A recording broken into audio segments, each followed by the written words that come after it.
Pay na nailigtas ng mga otoridad ang isang sales lady matapos siyang gawing hostage ng isang lalaki sa loob ng SM City Lipa, Batangas. Naaresto naman ang naturang sospek at nahaharap sa kasong serious illegal detention at paglabag sa Omnibus Election Code. Ang report mula kay Patrolman Joshua Cruz.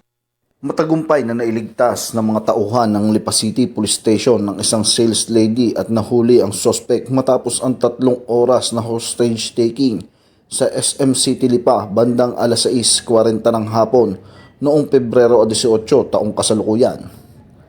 Batay sa ulat, kinilala ng mga otoridad ang naarestong suspect na si alias Alvin, 28 taong gulang, na nang hostage sa biktima na si alias Jem, 25 taong gulang, sa loob ng Asianic Gadget Store habang may hawak na matalim na armas.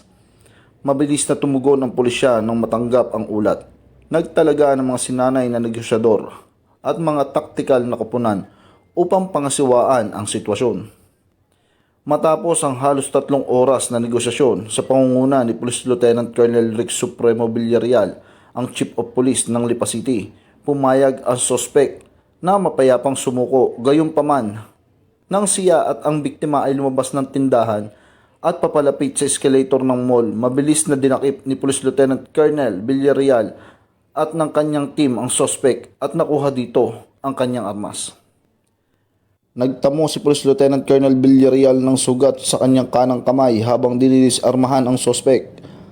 Agad siyang binigyan ng paunang lunas ng mga responde mula sa Lipa City Disaster Risk Reduction Management Office. Kabilang ang biktima, pareho silang dinala sa Lipa Medics Medical Center at San Antonio Medical Center para sa medical na paggamot. Lumabas sa karagdagang investigasyon na nagtago sa storage room ang 2 pang empleyado ng tindahan na sina alias Warren at alias Cheryl sa buong insidente. Pinuri ni Regional Director Police Brigadier General Paul Kenneth T. Lucas ang Lipa City Police Station para sa kanilang mabilis at estratehikong pagtugon na nagbibigay diin sa kahalagahan ng pag-iingat ng mga buhay sa mga gantong kritikal na sitwasyon.